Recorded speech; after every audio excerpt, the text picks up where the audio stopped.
नमस्कार. रेबीजच्या वॅक्सिनेशन्सबद्दल एक मोठी अपडेट ऑस्ट्रेलियाने जाहीर केली आहे. त्यांचं असं म्हणणं आहे 2023 नंतरच्या वॅक्सिनेशन्समध्ये बऱ्याचशा बॅचेस या फेक आहेत. बरेचसे वॅक्सिनेशन्सचे डोसेज हे फेक आहेत. आता खरं तर याविषयी गव्हर्नमेंट ऑफ इंडियाने एक प्रॉपर स्पष्टीकरण जाहीर करायला हवं होतं, पण तेही कुठल्या प्रकारे आत्तापर्यंत झालेलं नाही आहे. आणि दिव्यामध्ये आत्ता एक मुलगी जिचं संपूर्ण वॅक्सिनेशन कंप्लीट झाल्यानंतरसुद्धा तिचा दुर्दैवाने रेबीजसारख्या आजाराने मृत्यू झाला. आता हे खरं तर भारत म्हणून किंवा भारतासारखा मोठा देश म्हणून अत्यंत लाजिरवाणी गोष्ट आहे की पब्लिक हेल्थच्या बाबतीत किंवा भारतीयांच्या आरोग्याच्या बाबतीत आपण कसा निष्काळजीपणा करतो. म्हणजे WHO सांगतो किंवा प्रेशर करतो म्हणून आपण मोठमोठे नॅशनल प्रोग्राम्स राबवतो. रेबीजचाही आहे, पण हे सगळं फक्त कागदावर आहे, वेबसाईट्सवर आहे. ॲक्च्युअल माणसांच्या जीवाशी मात्र सर्रास रोज उठून खेळ चालू आहे. हे बघून अत्यंत वाईट वाटतं. एक डॉक्टर म्हणून आपण नक्की कुठे जातो आहे. कारण तुम्हाला आठवत असेल तर कोरोनाच्या वेळेला आपण वॅक्सिनेशन्स जगाला पुरवली होती. पण मग असं असताना रेबीजसारखं एक वॅक्सिन जे की इझिली अवेलेबल कुठेही व्हायला हवं ते सुद्धा आपल्याला होत नाही आहे. हे पाहून खरंच वाईट वाटतं. पण आता काय करायला हवं? जर सगळ्यात आधी तुम्हाला कुठलाही कुत्रा किंवा मांजर चावली असेल किंवा त्याची लाळसुद्धा जरी लागली असेल तरीसुद्धा आपल्याला वॅक्सिनेशन्स घेणं, इंजेक्शन्स घेणं हे गरजेचं असतं.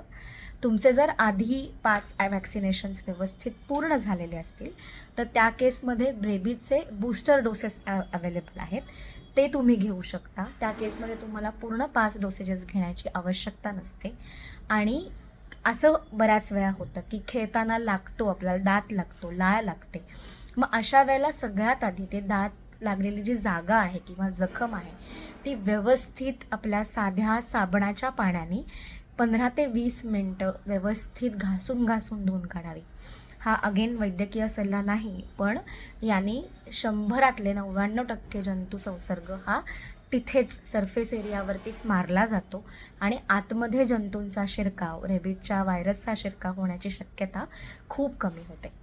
आता ज्यांनी 2005 नंतर ज्यांनी 2023 नंतर वॅक्सिनेशन्स घेतलेली आहेत, स्पेशली गव्हर्नमेंटच्या ऑर्गनायझेशन्सकडनं, PHC, सिव्हिल हॉस्पिटल्समधनं घेतलेली आहेत, त्यांनी काय करायचं तर त्यांनी आपली एक रक्ताची चाचणी येते ज्याच्यामध्ये आपण रेबीजच्या अँटीबॉडीज आपल्या शरीरामध्ये कितपत डेव्हलप झालेल्या आहेत. म्हणजे दुर्दैवाने आपल्याला जर रेबीजचं इन्फेक्शन झालं तर आपलं शरीर त्या इन्फेक्शनशी लढण्यासाठी सक्षम आहे की नाही आहे, म्हणजे आपल्याला रेबीज होऊ शकतो की नाही हे दाखवणारी ती अँटीबॉडी टेस्ट असते, जी 100% गॅरंटी आपल्याला कळू शकेल की आपल्यामध्ये त्या अँटीबॉडीज तयार झालेल्या आहेत की नाही, आपलं शरीर सक्षम आहे की नाही. ह्या टेस्टचा खर्च थोडासा जास्त आहे, 3,000 ते 4,000 रुपये इतका आहे. पण डोक्यावर सातत्याने टांगती तलवार ठेवण्यापेक्षा आणि रेबीज जर झाला तर तो 100% फेटल असल्यामुळे prevention is always better than cure हा फंडा वापरून आपण ती टेस्ट करून बघू शकतो.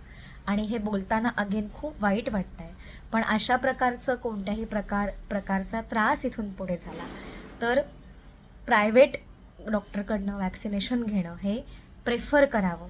कारण अभय रॅब नावाची जी वॅक्सिन पुरवणारी कंपनी होती गव्हर्नमेंटला, त्या कंपनीमध्ये हे असे फेक असल्याचे बरेच बॅचेस असल्याचं ऑस्ट्रेलिया म्हणत आहे.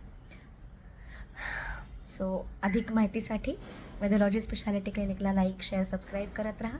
धन्यवाद.